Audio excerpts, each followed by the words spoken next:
المعصومين المسلمين المتقين المتقين ولعنة الله الأعداء أجمعين. أما بعد، وقد قال الله تبارك وتعالى في كتابه المجيد: أصدق الصادقين وقول النار. بسم الله الرحمن الرحيم. الحمد لله رب العالمين.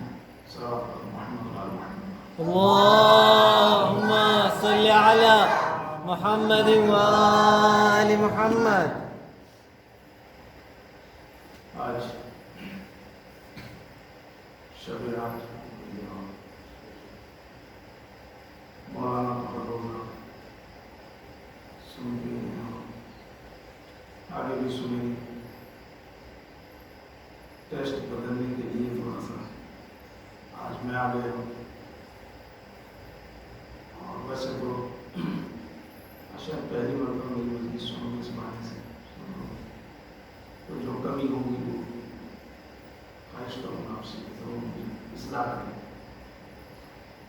اور اس میں کوئی شک نہیں آپ جانتے ہیں. آپ نے بڑے بڑے مسائل ہو، امید کرتا ہوں کہ آپ بڑا بنائی بن سکتا ہوں. لگا آپ میری اصلاح کریں. ایک سوال پڑھ رہے ہیں. اللهم صل على محمد وآل محمد. آج کی یہ شب محسوس ہو جاتی ہے جناب عباس سے، تو آئیے تھوڑی سی بات آپ ہی سے متعلق ہو جائے. جب وقت ہو جائے تو مجھے بتا دینا، اشارہ کر دینا. آپ کی جو ولادت کی تاریخ ہے وہ 4 شعبان ہے اور 26 ہجرہ 26 AH آفٹر ہجرہ. یہ قول مشہور ہے آپ کی ولادت سے. قول مشہور کا مطلب یہ ہے کہ اختلاف ہے کہ آپ کی عمر کتنی تھی اس لحاظ سے. کیونکہ اگر آپ دیکھو گے تو شہادت کی تاریخ تو معین ہے 10 محرم سن صدی، تو پھر یہ کہ جو اختلاف ہے کہ عمر آپ کی کتنی تھی کربلا میں، وہ کہاں سے پیدا ہوا. کوئی کہتا ہے 32 کوئی کہتا ہے 34، کوئی کہتا ہے 38 38. تو جب شہادت کی تاریخ معین ہے، سن معین ہے، تو پھر کیسے یہ اختلاف ہوا؟ اس کا مطلب یہ ہوا کہ جو ولادت کی تاریخ ہے اس میں اختلاف ہے، اس کا جو سن ہے اس میں اختلاف ہے. اور یہ جو اختلاف ہے یہ چلتا ہی رہا. کبھی اس لحاظ سے صفین میں جو لڑائی کی آپ نے اس میں کتنی عمر تھی، کوئی کہتا ہے 13 سال، کوئی کہتا ہے 17 سال. اسی طرح پھر آپ آ جائیے امام علی کی شہادت کے موقع پر آپ کی کتنی عمر تھی. تو یہ سارا اختلاف جو جناب عباس کے سلسلے سے ہوا وہ ولادت کا جو سن ہے اس میں اختلاف کی وجہ سے ہوا. لیکن مشہور قول یہ ہے کہ 4 شعبان اور 26 مہینہ میں آپ کی ولادت ہے. آپ کا نام عباس رکھا گیا، اور اگر نام رکھنے والا امام ہوتا ہے نا تو پھر جیسا نام ویسا ہی کیریکٹر اور کردار ہوتا ہے، کیونکہ وہ آگے کی زندگی کو جانتا ہے. ہماری طرح نہیں ہوتا. ہم نام رکھتے ہیں عالم، پتہ چلا اس کو یعنی بے بھی نہیں پڑا. ہم نے نام رکھ دیا فاضل، پتہ چلا سب سے بیکار آدمی. کیوں؟ چونکہ ہمیں تو پتہ نہیں نا آگے چل کے کیا ہوگا، کیا بنے گا، کیا کرے گا. مگر امام جب نام رکھتا ہے تو وہ جانتا ہے اس فیوچر کو، وہ کردار کو سمجھتا ہے، اور وہی چیز اس کی زندگی میں سامنے آتی ہے. عباس کے معنی ہیں شیر غضبناک، غضبناک صورت میں حملہ کرنے والا. تو چونکہ نام امام نے رکھا تو آپ پوری زندگی جب جناب عباس کی دیکھیے تو آپ کے یہاں یہ چیز جو ہے وہ دیکھیے. آپ کی جو مشہور نیت ہے وہ ہے ابو الفضل. چھوٹی سی میں ایک زندگی کے اوپر ایک نظر ڈالنا چاہتا ہوں. ابو الفضل صحیح لفظ یہی ہے گرامر کے لحاظ سے، ورنہ جب آپ کہیں گے ابو الفضل تو اس سے پہلے یا لگانا پڑے گا، یا ابو الفضل، لیکن ویسے ابو الفضل ہی جو ہے۔ ابو الفضل کے سلسلے سے یہ ہے کہ ابو الفضل کیوں کہا جاتا ہے؟ بعض لوگوں نے کہا کہ چونکہ آپ کے بیٹے کا نام فضل تھا اس لیے ابو الفضل کہا گیا، اور بعض لوگوں نے کہا کہ نہیں، وہ بات اپنی جگہ ہے کہ بیٹے کا نام فضل تھا، لیکن چونکہ آپ کے اندر فضیلتیں جمع تھی، آپ کے اندر فضیلتیں اتنی اکٹھا تھی کہ آپ کو فضیلتوں کا باپ کہا گیا۔ یہ جو ابو الفضل کہنے کی وجہ ہے اس کے پیچھے یہ 2-3 ریزن ہے، وہ دکھائی دیتے ہیں۔ اس کے علاوہ اگر آپ دیکھو گے آپ کا مشہور لقب جو ہے وہ باب الحوائج ہے۔ باب الحوائج، حاجتوں کے پورا ہونے کا دروازہ، باب الحوائج۔ اگر جب ہم تاریخ میں جاتے ہیں تو باب الحوائج کے نام سے کئی شخصیتیں ہیں۔ خود اماموں میں اگر آپ دیکھیں تو امام موسیٰ کاظم علیہ السلام، اللہم صلی علی محمد وآل محمد، جب آپ عربی علاقے میں جاؤ گے ادھر کویت، بحرین، عراق میں، اور وہاں اگر آپ زیادہ تر باب الحوائج کہتے ہو نا تو 7ویں امام مراد لیے جاتے ہیں۔ اس کے علاوہ لیکن جب آپ ادھر آؤ گے ایشیا میں، ہندوستان، پاکستان، یا یہاں کے لوگ جہاں جہاں جا کر بستے ہیں، ان کے سامنے جب آپ باب الحوائج کہو گے تو کوئی اور سمجھ میں نہیں آئے گا سوائے پاشا رمضان کے، وہ سمجھ میں آتے ہیں۔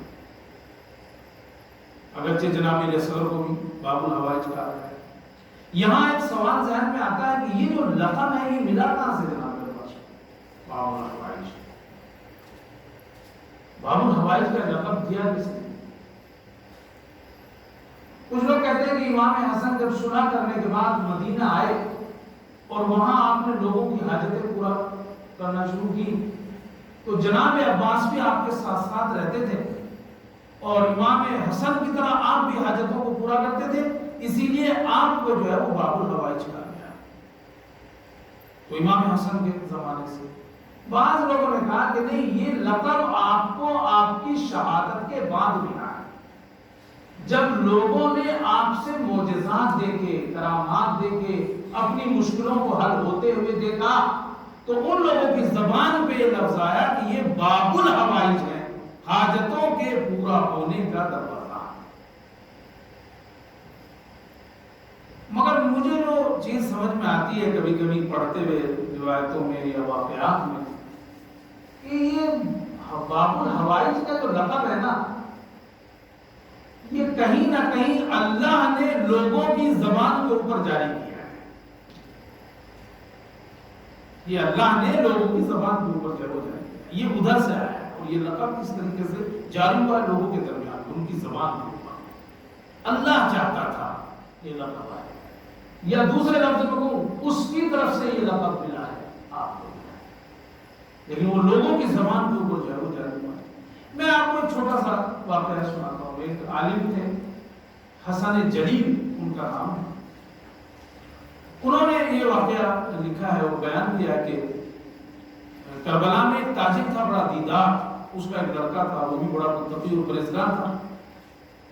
وہ لڑکا بیمار ہو گیا، اور جب بیمار ہوا تو اس حد تک پہنچ گیا کہ حالت اعتزال میں چلا گیا۔ سب پریشان ہو گئے، گھر والے، ماں باپ، اکیلا بیٹا تھا باپ کا۔